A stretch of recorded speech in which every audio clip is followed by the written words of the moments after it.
राधे कृष्ण महाराज। राधे राधे। महाराज एक साधक है विजय चौहान कानपुर से। हाँ जी। इन्होंने एक प्रश्न किया है कि भगवान अपने भक्त की परीक्षा क्यों लेते हैं। तो इनका सवाल है, भक्ति करते हैं तो बहुत मतलब दुख तकलीफ या परीक्षाएं आती हैं, तो वो क्यों आती हैं, हाँ जी। ये सवाल है। तो भाई देखो, वैसे तो भगवान दयालु हैं। किसी जीव अपने अंश को क्यों, हम उसकी पत्नियां लगा लो, उसके सखा लगा लो, 4 भाव होते हैं,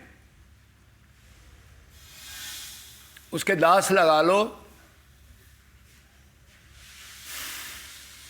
तो वो ऐसी परीक्षा जीव को तंग नहीं करते, क्यों, उनका दया का स्वभाव है।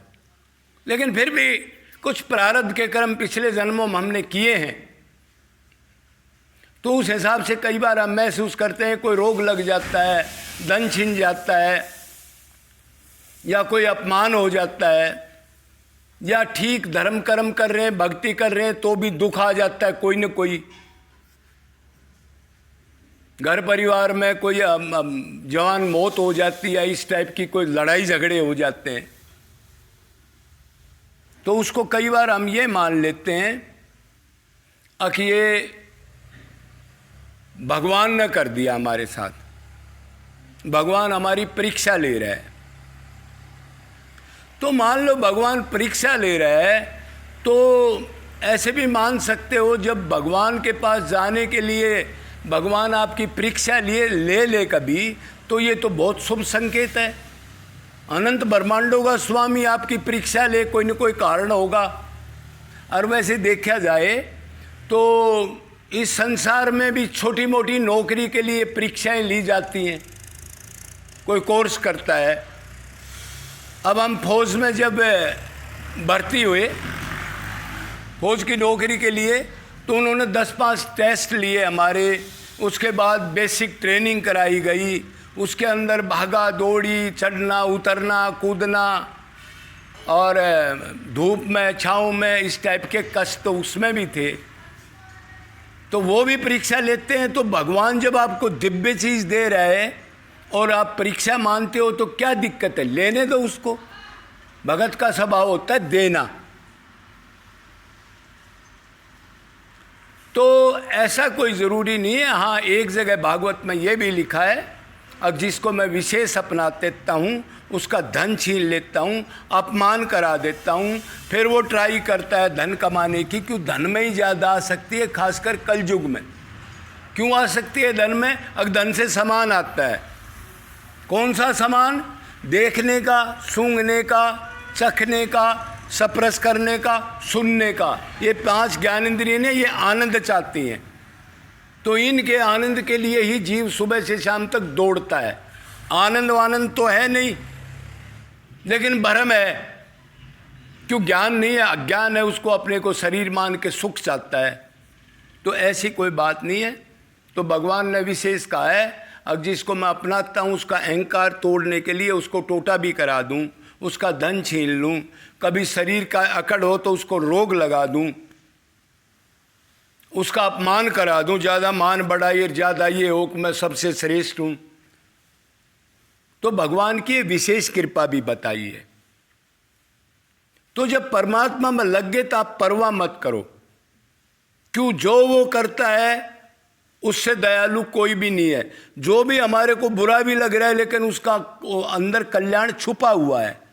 तो इसलिए भगत का आखिरी यही होता है, प्रभु जो आप करते हो वो मेरे लिए सब ठीक है।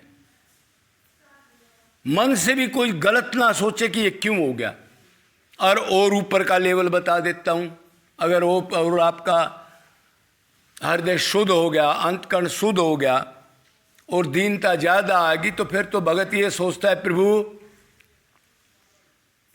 जो मैं सोचूं कभी किसी सुख के लिए, तो उससे सब विपरीत काम करो आप, और फिर भी मैं आपके लिए गिड़गिड़ाता रहूं निष्काम भाव से अनन्य निरंतर। प्रभु ऐसा दिन मेरे को दो। तो भगत तो ऊंची श्रेणी होती है, मतलब दुख मांगना। सुख मांगने का तो सवाल ही पैदा नहीं होता। जैसे कुंती ने दुख मांगा, क्यों मांगता है दुख? अगर बाई चांस थोड़ी सी देह भान या फैसिलिटी मिल गई तो आदमी एक बार पिछला जो अभ्यास है उसमें बहुत जल्दी चला जाता है। थोड़ा बीच में धन आ गया, थोड़ा मान सम्मान आ गया, बड़े बड़े संत इस विद्या माया में गिर जाते हैं। और नॉर्मल की तो बात छोड़ दो। तो इसलिए चैतन्य महाप्रभु ने कहा, प्रभु मेरे को खुशी से आप अपना लो, क्यों मैं आपका ही हूं, या नहीं अपनाते तो मेरे को लताड़ लगाओ, कितने दुखों में डाल दो, और मैं चाहूं वो सब काम विपरीत हो, लेकिन मेरे प्रेम में फर्क नहीं पड़ेगा। क्यों? मैं जानता हूं जो आप करोगे वो मेरे कल्याण के लिए करोगे। क्यों? हमारी बुद्धि माइक है, और आगे भगवान ने कैसे हमारे को आगे कोई चीज देनी है हम नहीं जान सकते। तो इसलिए कोई दुख नहीं आते हैं। और मान लो भगवान टेस्ट दुख के ले, जैसे राजा बलि का टेस्ट लिया तो उसने कहा रे भगवान आए हैं तो मैं गुरु की भी नहीं मानता, उसके लिए मैं कुछ भी कर दूं।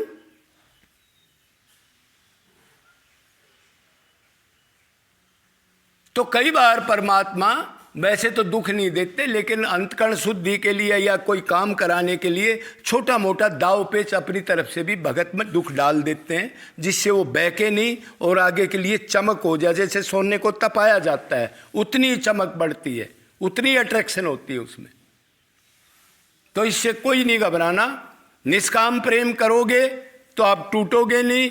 अगर आपका सकाम प्रेम होगा, मतलब सकाम प्रेम का मतलब होता है कि मेरे में दुख ना आए, मैं भक्ति करूं, जल्दी उसके दर्शन हो जाए, सप्रस हो जाए। तो इसमें 2-4 साल आप करोगे और तत्वज्ञान ठीक नहीं होगा तो आप बैक हो जाओगे, फिर उधरी चले जाओगे। इसलिए दृढ़ निश्चय करो, घबराओ मत। भगवान हमारा है, परम सहृद है, परम मित्र है, सब कुछ उसी से संबंध है। क्यों? हम आत्मा है, शरीर तो है नहीं। तो एक बार अनन्य शरणागति कर दो, फिर चाहे वो कैसा भी व्यवहार करे हमारे में कोई कमी नहीं पड़ेगी। क्यों? हम नित्य दास है ना। हमारा बात है कैसी भी अवस्था में हो नित्य दास बना करना, मतलब भगवान जो चाहते हैं उसको स्वीकार करके मेरे लिए बहुत अच्छा हो रहा है आखिरी प्राण निकलने तक। बस ये शरणागति है, ये किसी जन्म में करनी है, घबराने की कोई बात नहीं है। और जितनी शरणागति करोगे परमात्मा या अच्छा गुरु आपको सपोर्ट देगा। डरो मत, दौड़ के चलो, कीमती जन्म है, फिर नहीं मिलना, ये आत्मा समझ लो, तुम शरीर नहीं हो।